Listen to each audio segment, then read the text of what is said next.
Hello student. हम अपनी class को आगे बढ़ाते हैं। आज का जो हमारा जो डिस्कशन रहेगा वो हम पढ़ेंगे कि ये जो आपका जियोमेट्रिकल पैरामीटर होता है ओपन चैनल में, जिसे हाइड्रोलिक डेप्थ हो गया, हाइड्रोलिक रेडियस हो गया, तो ये अलग अलग सेक्शन के लिए क्या क्या होता है तो उसके बारे में हमें डिस्कशन करना है। यानी कि अगर हम रेक्टेंगुलर सेक्शन, अगर हमारा ओपन चैनल रेक्टेंगुलर शेप जैसा है तो उस पर्टिकुलर रेक्टेंगुलर शेप के लिए दो पैरामीटर आता है। एक तो होता है आपका हाइड्रोलिक डेप्थ और दूसरा जो होता है आपका हाइड्रोलिक रेडियस होता है। देखिए ये जो दोनों टर्म्स हैं वो हमारे ओपन चैनल के लिए वेरी वेरी इंपॉर्टेंट पैरामीटर में से एक हैं। एक तो हम लोग जब फ्रॉड नंबर पढ़ रहे थे तो उसमें आप देखे होंगे कि एक डी वर्ड यूज कर रहे थे, तो वो जो डी था एक्चुअली वो क्या था, हाइड्रोलिक डेप्थ था। तो इसीलिए जब भी हम फ्रॉड नंबर, जैसे मान लीजिए कि किसी पर्टिकुलर चैनल में कौन सा फ्लो, किस टाइप का फ्लो हो रहा है, सुपर क्रिटिकल फ्लो हो रहा है, क्रिटिकल फ्लो हो रहा है, सब क्रिटिकल फ्लो हो रहा है, तो उसके लिए आपको क्या करना पड़ेगा, एफ आर की वैल्यू निकालना पड़ेगा। और एफ आर के लिए आपको क्या क्या यूज पड़ेगा, अगर आप एफ आर का फॉर्मूला अगर आप देखेंगे तो एफ आर इक्वल टू क्या था हमारा, V upon root g into D.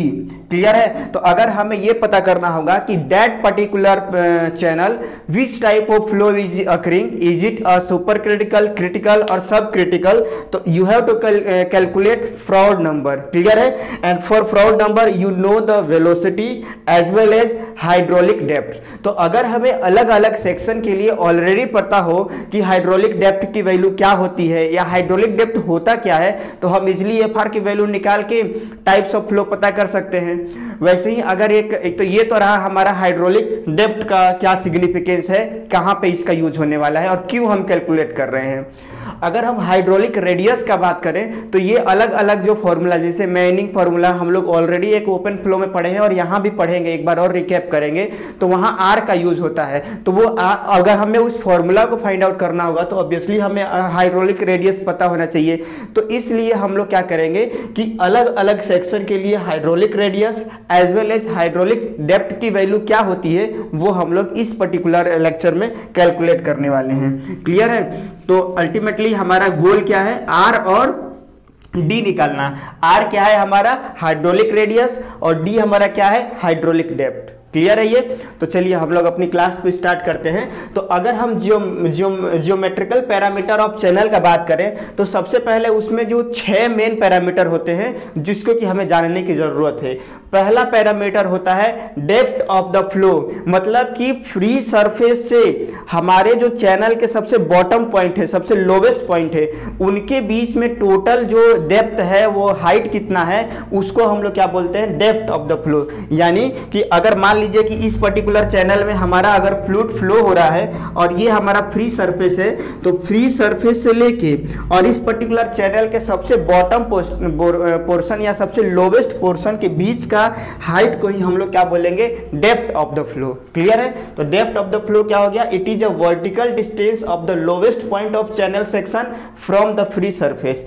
Free surface से चैनल के बॉटम जो पॉइंट रहेगा उसके बीच के जो वर्टिकल डिस्टेंस होगा उसी को हम लोग बोलेंगे depth of the flow. Clear है ये। Then next point will be the top width. Top width मतलब क्या है कि चैनल के फ्री सरफेस का जो विड्थ होगा उसी को हम लोग क्या बोलेंगे, टॉप विड्थ। तो क्या हो जाएगा, width of the channel section at the free surface. ये हमारा फ्री सरफेस है, तो यहां से लेके यहां तक का जो भी उसका विड्थ होगा उसको हम लोग क्या बोलेंगे, टॉप विड्थ बोलेंगे। क्लियर है ये।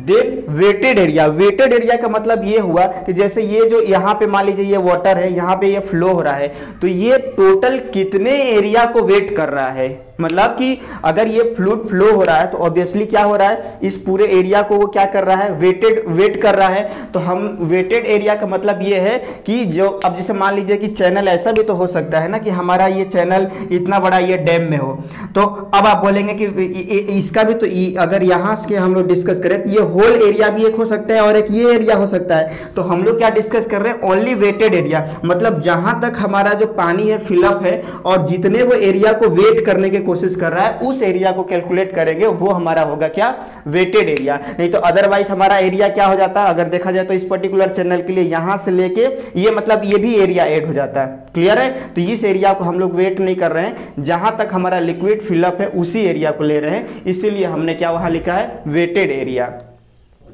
नेक्स्ट वही सेम पैरामीटर है कि वेटेड पेरीमीटर, जितना हमारा जो वाटर है जितने एरिया को वेट कर रहा है तो उसका जो पेरीमीटर हम निकालेंगे तो वो हम कहेंगे उसको वेटेड पेरीमीटर। क्लियर है? एंड देन लास्ट में जो इन सारे चीज का यूज करेंगे इन दोनों चीज को निकालने के लिए, one is the hydraulic radius and another is a hydraulic depth. तो इनका क्या मतलब कि डेफिनेशन हो जाएगा, तो जो हमारा हाइड्रोलिक रेडियस होगा एक्चुअली ये होता है wetted area divided by wetted perimeter. याद रखिएगा क्या होता है, हाइड्रोलिक रेडियस जो होता है it is ratio of wetted area divided by wetted perimeter, where as hydraulic जो डेप्थ होता है वो क्या होता है हमारा, wetted area divided by top width. Clear है? तो ये क्या होता है, it is ratio of wetted area to top width, A by T. तो मतलब हाइड्रोलिक डेप्थ क्या हो जाएगा हमारा, ए बाई पी, और हाइड्रोलिक डेप्थ क्या हो जाएगा, ए बाई टी हो जाएगा। क्लियर है? तो इतना चीज आपको याद रखना है। तो ये एग्जाम में डायरेक्ट ये क्वेश्चन पूछ सकता है कि geometrical parameter of various channel को डिफाइन करिए। तो डिफाइन करिए मतलब ये 6 पैरामीटर को आपको लिखना है, उसको एक्सप्लेन करना है और ये डायग्राम बना के दिखा देना है। क्लियर है? तो अब एक बार जब हम ये कैलकुलेट कर लिए तो अब हम लोग रेक्टेंगुलर हो गया, सर्कुलर हो गया, ट्रेपेजोइडल हो गया, पैराबोलिक हो गया। क्लियर है? ये अलग अलग जो सेक्शन होता है उसके लिए ट्रायंगुलर हो गया। उन सारे सेक्शन के लिए हम लोग आर और डी की वैल्यू को कैलकुलेट करने की कोशिश करेंगे। क्लियर है?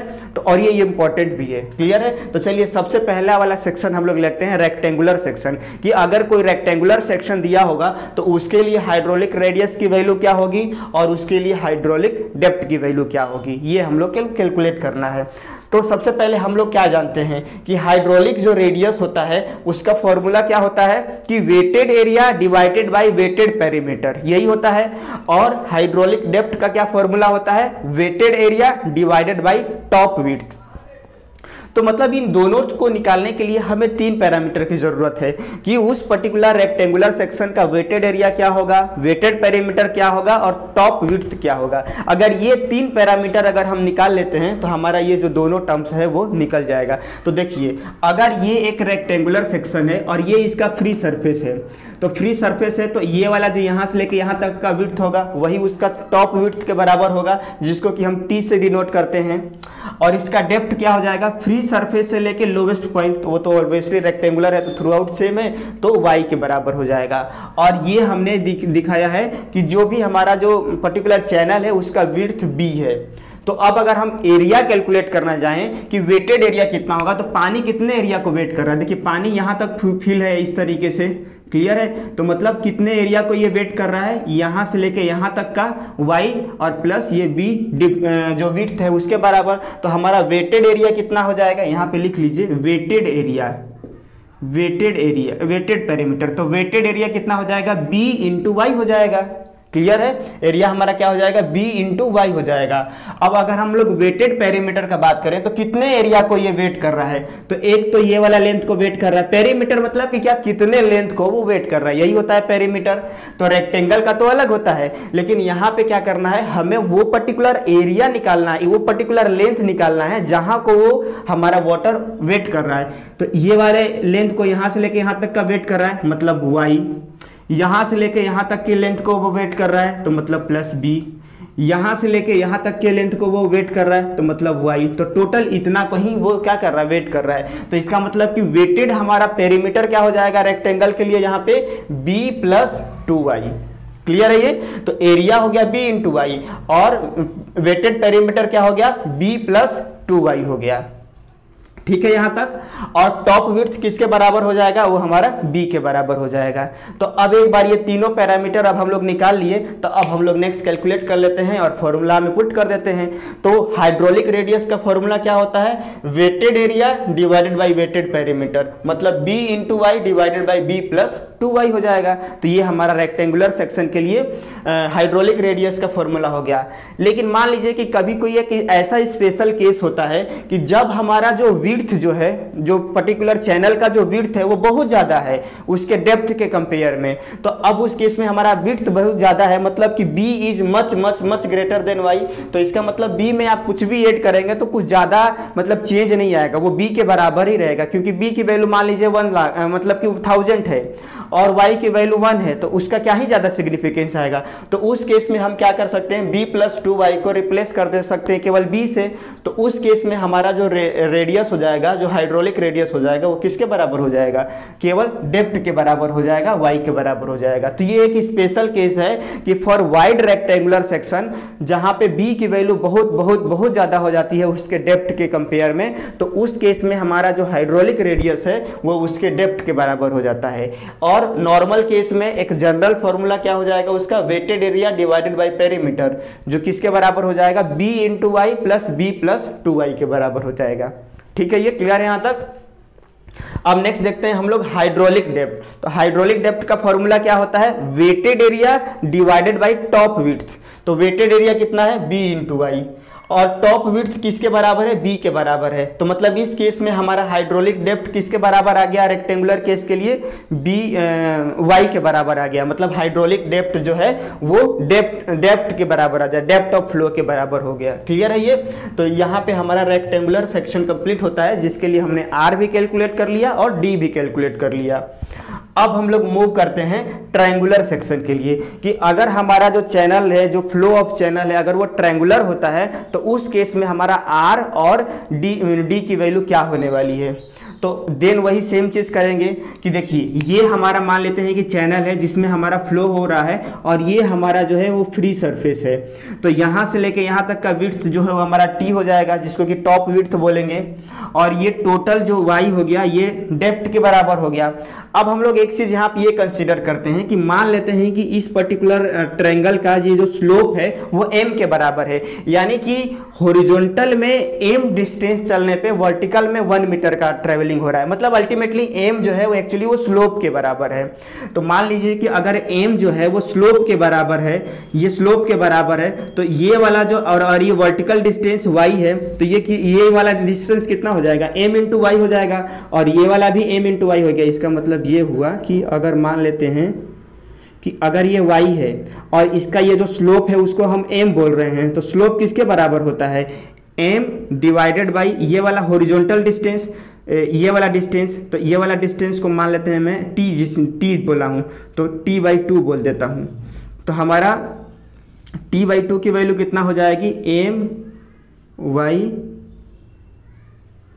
क्या ये वाला को t/2 बोल रहा हूँ ना, तो 2my, t हमारा किसके बराबर हो जाएगा, 2my के बराबर हो जाएगा। मतलब m हमें हमारा यहाँ पे क्या है, यहाँ पे चाहें तो आप लिख सकते हैं m यहाँ पे एक स्लोप को बता रहा है, स्लोप को बता रहा है। ठीक है, m जो है वो स्लोप को बता रहा है। मतलब कि अगर हम हॉरिजॉन्टल में m डिस्टेंस ट्रेवल करेंगे तो वर्टिकल में हमें उसका मतलब कि उसके 1 यूनिट वर्टिकल डिस्टेंस हमें मिलेगा।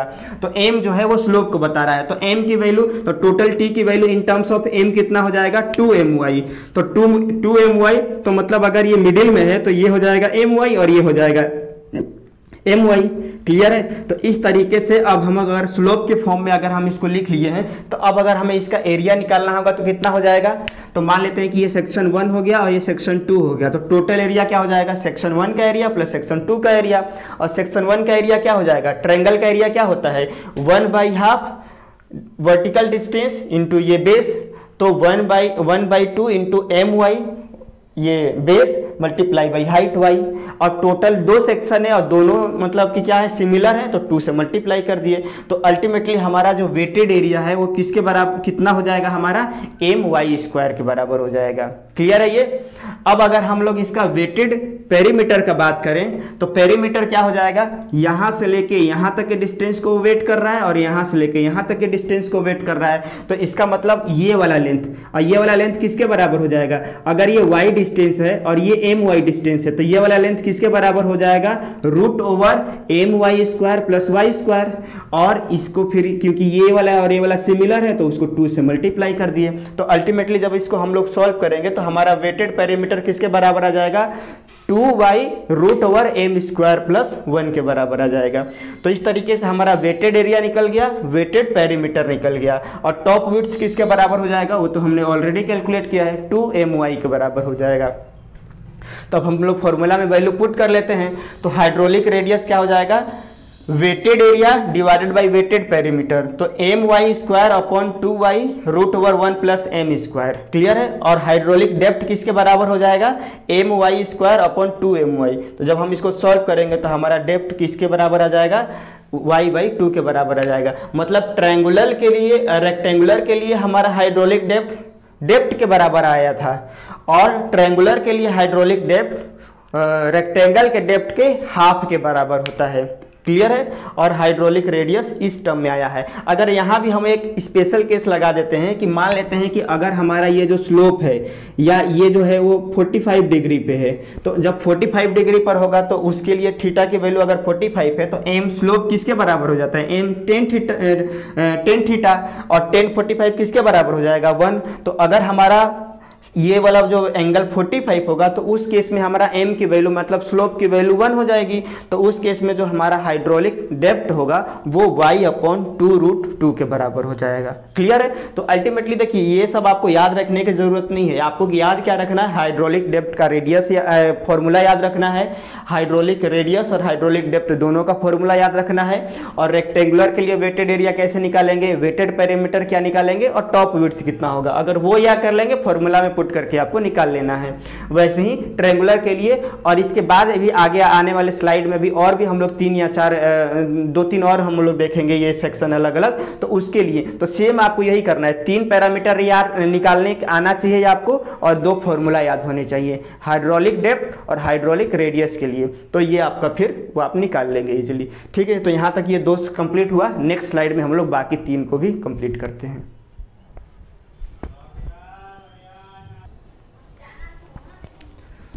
So now we will cover other section. तो सबसे पहले हम लोग देखते हैं ट्रेपोजोइडल सेक्शन। 2 सेक्शन हो गया, रेक्टेंगुलर और ट्रायंगुलर। अब हम लोग देखते हैं ट्रेपोजोइडल सेक्शन। तो ट्रेपोजोइडल सेक्शन का कुछ जो क्या बोलना चाहिए, जो डायग्राम होता है कुछ इस तरीके का होता है। तो ये एक्चुअली 2 ट्रायंगुलर और 1 रेक्टेंगल, अगर हम इसको डिवाइड करें तो ये पूरा सेक्शन को, तो एक रेक्टेंगल जो सेक्शन बीच वाला जो है ये वाला, इसको अगर मैं 1 बोलूं तो ये रेक्टेंगल जैसा है, और ये जो बाकी का 2 और जो 3 है वो कैसा है, हमारा ट्रायंगुलर जैसा है। तो अगर हम इसका वेटेड एरिया कैलकुलेट करें तो क्या हो जाएगा, रेक्टेंगल का area as well as triangle का एरिया। तो रेक्टेंगल का एरिया क्या हो जाएगा, b × y, और ट्रायंगल का एरिया हो जाएगा 1/2 my × y, और क्योंकि 2 है दोनों सिमिलर है तो 2 से मल्टीप्लाई कर देंगे। तो ओवरऑल मतलब क्या हो जाएगा, हमारा एरिया by + my²। ठीक है, ये कंप्लीट हो गया। ये मतलब एक तरीके से ये ट्रायंगल और रेक्टेंगल से मिलके बना हुआ है। और अगर हम इसका वेटेड पेरीमीटर का बात करें तो देखिए वेटेड पेरीमीटर क्या हो जाएगा, ट्रायंगल के लिए तो केवल b हो जाएगा, ठीक, और ट्रायंगल के लिए रेक्टेंगल के लिए b हो जाएगा, और ट्रायंगुलर के लिए ये वाला लेंथ और ये वाला लेंथ, और ये वाला लेंथ ऑलरेडी हमने कैलकुलेट किया हुआ है जो कि होता है कितना, y√1 + m², और क्योंकि यहाँ पे 2 है तो 2 से मल्टीप्लाई कर लेंगे।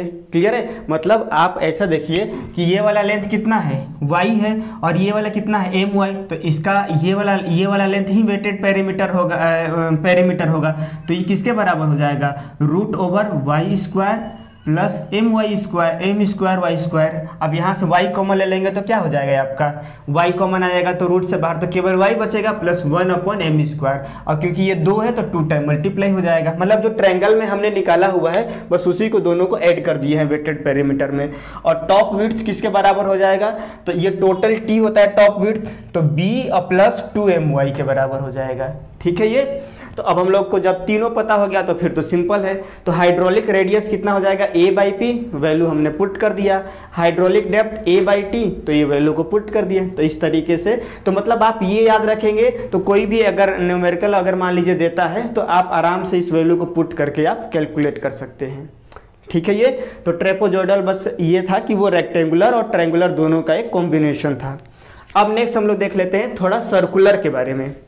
तो देखिए सर्कुलर में क्या होगा कि हम लोग मान लेते हैं कि ये हमारा फ्री सरफेस है, ये जो है ये हमारा जो है फ्री सरफेस है। मतलब देखिए अगर पूरा फुल पाइप में फ्लो होगा तो वो तो पाइप फ्लो हो जाएगा, और अगर हाफ में फ्लो हो रहा है तो वो हम लोग बोलेंगे कि वो ओपन चैनल फ्लो है। तो मतलब पूरा फ्लो होगा तो उसके लिए ये वैलिड नहीं रहेगा हमारा फॉर्मूला, फिर वो पाइप फ्लो हो जाएगा। तो इसीलिए हाफ फ्लो होना चाहिए, मतलब कि पूरी तरीके से वो यहाँ तक भी डेप्थ फुल होना चाहिए, लेकिन पूरी तरीके से फिलअप नहीं होना चाहिए, नहीं तो पाइप फ्लो हो जाएगा। तो हम कंसीडर करते हैं कि अगर ये हमारा फ्री सरफेस है तो इसमें अब हमारा देखिए तो अल्टीमेटली हमारा वेटेड एरिया क्या हो जाएगा, ये जो हमने लाइनिंग किया है रेड कलर से, या मैं ब्लैक से कर देता हूँ, ये जो हमारा है ये हमारा एरिया हो जाएगा। तो अब ये वाला एरिया निकालने के लिए हमें क्या करना पड़ेगा, ये जो OACB एरिया में से अगर हम OADB मतलब ये जो सेक्टर वाला एरिया है ऊपर का, इसको अगर माइनस कर देंगे तो ये वाला एरिया हमको मिल जाएगा।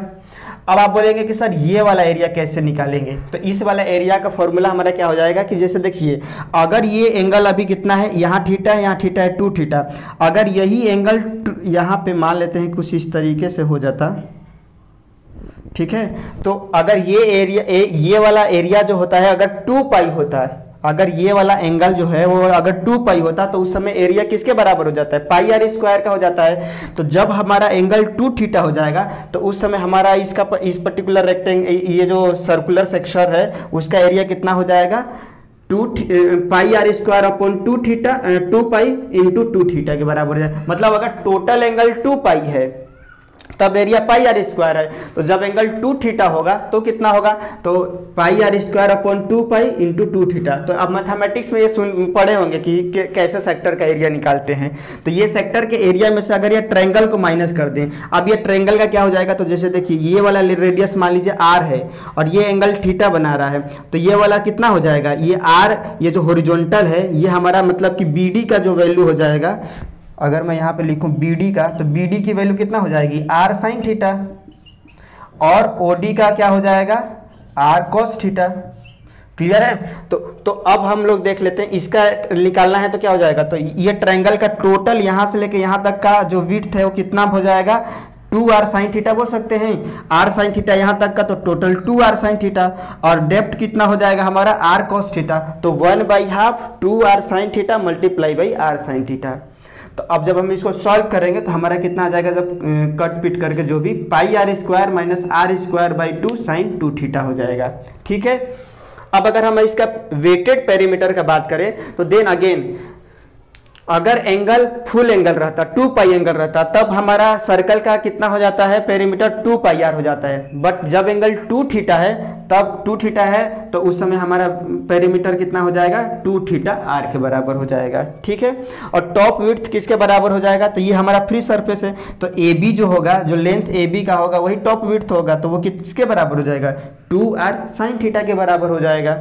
ठीक है। ये ठीक है। तो अब अगर ये तीनों निकाल लिए तो वो मतलब वैल्यू पुट कर दीजिए हाइड्रोलिक रेडियस में a बाई पी की वैल्यू को हमने यहाँ पे रख दिए। लास्ट में बस जो भी वैल्यू कट रहा है और जो भी कॉमन ले रहे हैं आप इसको देख लीजिएगा, तो उसको कॉमन लेने के बाद जो भी वैल्यू बचेगा तो अल्टीमेटली लास्ट में हमारा r की वैल्यू ये हो जाएगा। ठीक है। r upon 4 theta in bracket 2 theta minus sine 2 theta, और हाइड्रोलिक डेप्थ की भी वैल्यू ए और पी की वैल्यू को ए और टी की वैल्यू को पुट कर देंगे तो हमारा हो जाएगा r upon 4 sine theta in bracket 2 theta minus sine 2 theta.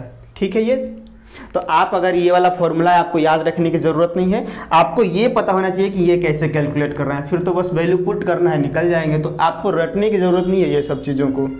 ठीक है। ठीक है। तो अब ये निकालने बस आना चाहिए, एरिया कैसे निकाल रहे हैं, वेटेड पेरीमीटर कितना है, टॉप है, अगर ये 3 निकाल लिए तो फिर तो वैल्यू बस पुट करना है। अब हम लोग लास्ट आज का सेक्शन देख लेते हैं पैराबोलिक। तो पैराबोलिक का जो देखिए तो पैराबोला जो होता है, तो पैराबोला का अगर ये डेप्थ y है और विड्थ b है तो उसका एरिया होता है आपका 2/3 b इंटू वाई। ये पैराबोला का एरिया होता है। ये वाला आप चाहे तो यहाँ पे याद कर सकते हैं। ठीक है। 2/3 b इंटू वाई, क्योंकि जनरली हम लोग पैराबोला का एरिया कभी निकाले नहीं रहते हैं, तो आप इसको याद कर लीजिएगा, इसका एरिया एज वेल एज जो पेरीमीटर है कि क्या होगा। तो देखिए इसका एरिया कितना हो जाएगा 2/3 b इंटू वाई हो जाएगा, और इसका वेटेड पेरीमीटर हो जाएगा b plus 8/3 Y square upon B. तो मैं आपको रिकमेंड करूंगा कि अगर आपको पैराबोला कभी, हम लोग ओबियसली नहीं पढ़े हुए रहते हैं, इंजीनियरिंग में आते हैं तभी पैराबोल का यूज होता है, तो आप इसका क्या करिए, यहाँ के लिए फॉर सम टाइम के लिए ये जो दोनों हैं याद कर लीजिए इसको। बाकी सबका तो हमें पता है, रेक्टेंगुलर, ट्रायंगुलर, इसको हम लोग डिवाइड कर दिए, लेकिन इसका थोड़ा सा याद कर लेंगे तो ज़्यादा सही है। तो पैराबोला का एरिया 2/3 b इंटू वाई हो जाएगा और wetted perimeter b plus 8/3 Y square by B, ये वाला वैल्यू याद रख लीजिएगा। और टॉप विड्थ तो वो तो b के बराबर हो जाएगा। तो जब अब ये तीनों वैल्यू हमें पता है तो हाइड्रोलिक रेडियस कितना हो जाएगा, a/p यानी 2/3 b into Y divided by ये वाला value b plus 8/3 Y square upon b। और हाइड्रोलिक डेप्थ किसके बराबर हो जाएगा, a/d।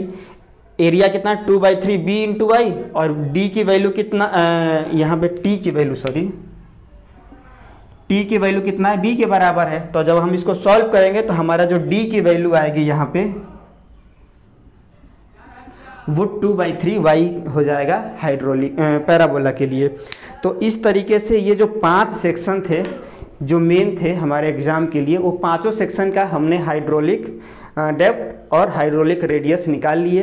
तो मैं लास्ट में यही कंक्लूड करूंगा कि हर एक सेक्शन के लिए आप डायग्राम बनाइए प्रैक्टिस के लिए, उसका वेटेड एरिया कैलकुलेट करिए, पेरीमीटर कैलकुलेट करिए, टॉप विड्थ कैलकुलेट कर लीजिए। अगर आप इतना कैलकुलेट कर लेते हैं तो फिर फॉर्मूला तो पता ही रहेगा, पुट करके कर लेंगे। अब जैसे ट्रायंगल हो गया, रेक्टेंगल हो गया, तो उसका तो याद हो जाएगा, लेकिन अब जैसे ये है सर्कल हो गया, तो सर्कल का याद करने का कोई मतलब नहीं है, आपको बस ये निकालने आना चाहिए, बाकी याद करने की जरूरत नहीं है। यहाँ पैराबोला में आपको ये 2 फॉर्मूला याद कर लेंगे तो ज़्यादा ईजी रहेगा। ठीक है ये, तो चलिए इस क्लास में यहीं पे कंक्लूड करते हैं, फिर नेक्स्ट क्लास में और टॉपिक से मिलते हैं। Okay, thank you.